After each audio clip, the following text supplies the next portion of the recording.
No be small thing wey happen on Thursday for inside Edo State to my correct pipo, as one federal high court wey dey sit for inside Abuja just nullify di governorship primaries of di Peoples Democratic Party wey be PDP wey produce Dr. Ighodalo as a candidate for di September 21st election for inside di state.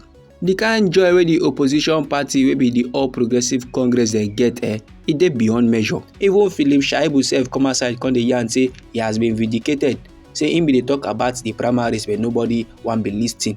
Like dis now my correct pipo, I bring you informate on why court sack Ighodalo and wetin Philip Shaibu talk concerning the matter, and wetin the All Progressive Congress wey be APC sef their number one rival dem talk concerning the matter. No be small koko my correct pipo.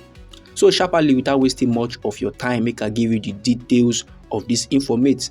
The tori be say the court now for inside their judgment wey dey delivered by Justice Sኢና Ekwo in the yarn say the PDP primaries wey dey conducted on the 22nd day of February dem fail to meet the requirements of the Electoral Act 2022 and dem still fail to meet the guidelines for the conduct of the poll as well as party's constitution. Now you see this particular verdict by the court, e create ogbonge mixed reaction.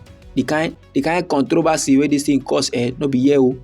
The Edo State PDP chairman now wey be Dr. Tony Azegbemi plus the PDP campaign organization for inside the state, they come dey downplay the judgment. They come dey yarn say Oga Ighodalo go remain their flag bearer.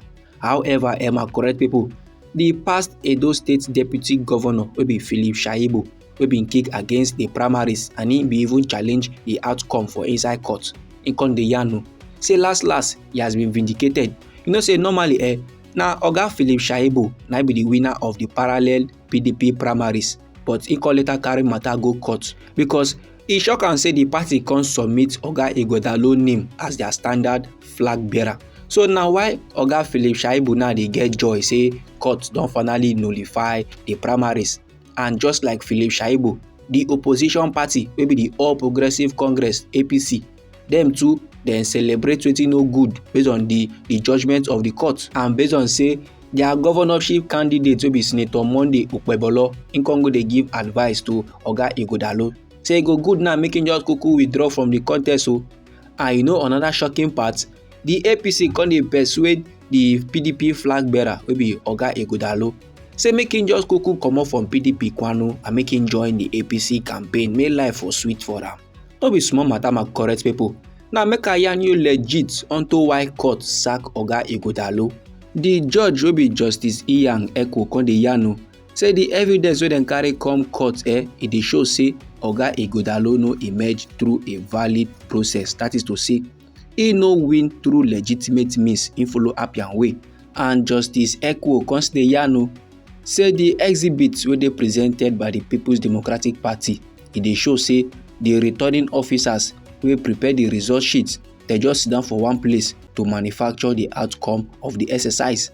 And the court come dey yarn say there was no evidence say the necessary delegates now dem participate in the primaries, and it come dey yarn say the party now dem fail to prove say the plaintiffs were not qualified to participate in the exercise. And according to the court, they say as PDP now wey be the Peoples Democratic Party, dem fail to abide by the provisions of the relevant electoral laws and guidelines. Now why the outcome of the said primaries wey happen for inside Samuel Ogbemudia Stadium for inside Benin City is hereby null and void. And the court constantly dismissed the Peoples Democratic Party their contention as they yarn say this case is non-justiciable, as the choice of delegates for the election was purely an internal affair of a political party. That is to say, no court get jurisdiction to put mouth onto the matter. No be small wahala my correct people. And you see this judgment, e dey follow a suit wey be say na 3 aggrieved plaintiffs na carry am come court on behalf of 378 other ad hoc delegates wey be try to participate for inside the primaries. And for this suit now wey be say the mark na FHC/ABJ/CS/165/2024. The first defendant na the Independent National Electoral Commission wey be INEC. The second defendant na the Peoples Democratic Party. The third defendant na the People's Democratic Party, their national secretary. Then the fourth defendant na the People's Democratic Party, their vice chairman for inside the South. Then Justice Ekwo now, as im dey decide the matter in favour of the plaintiffs, im come dey yarn say INEC don fail to file any process in the matter, saying it will abide by the judgment of the court. On the other hand, my correct people, the APC, e kind joy wey full their belle unto this nullification, they no go fit just explain am. No say for inside one statement by the Director Publicity Committee of the APC Governorship Campaign Council, the man name na Orobosa Ojo. He come dey yarn say the decision of the court say na to avoid imposition of an unpopular person on Edo people, and he say the news of the disqualification of Mr. Ashu Ighodalo as the People's Democratic Party candidate, the Edo people they don't receive am wella as relief from imposition of forgery and continuation of self-serving governance for inside Edo State. No be small matter, my country people. Then Oga Orobosa in come see opportunity to take shoot in short.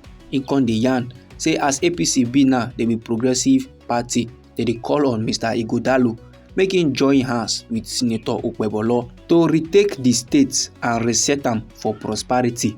He say at this point in time, say the only important thing na the interest of Edo people, and the Edo people they are eagerly waiting for solutions wey go bring food security, wey go bring accessible and affordable healthcare, and wey go bring a thriving economy. So him come dey yarn give Oga Ighodalo so make him withdraw now, make him join Okpebholo. No be small wahala, my correct people. So I say the APC now don use opportunity now to take snatch this man comot from the People's Democratic Party. Even Senator Okpebholo sef come even drop statement, and for inside the statement, the man come dey yarn plenty. He said the People's Democratic Party na lawless political party.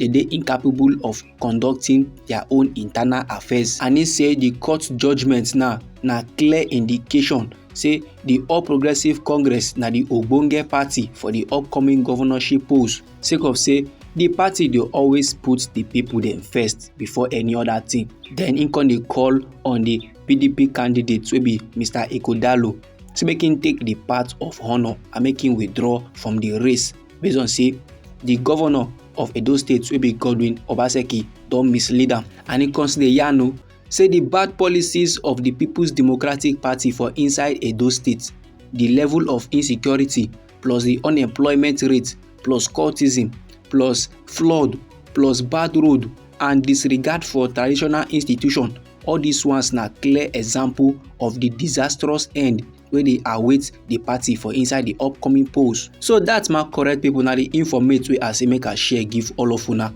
Now I dey wonder wetin dey go on for inside the People's Democratic Party sake of this court judgment now, because e no go easy at all. And the opposition party wey be the All Progressive Congress, they no wan let this opportunity pass them by. They wan make sure say they use am they remove the PDP for road, so that last na their candidate na go come win the governorship election wey go sup for inside September, because the way dem take dey persuade the candidate of the PDP say make him join them, e come dey somehow fishy, you understand? But my correct people, anyhow the koko be you for body, feel free make it drop am inside our comment section. You know say now we be Anointed Lady TV, and now we dey bring the ogbonge and legitimate news on the things and things wey dey happen for inside this our country, Nigeria. So if you go like to dey receive legit news, make you subscribe to this channel and make you put on the notification bell, so that as we dey bring the news they come, then you go first get the updates and you go get them sharp. I dey bring another news for you, my correct people. No go anywhere.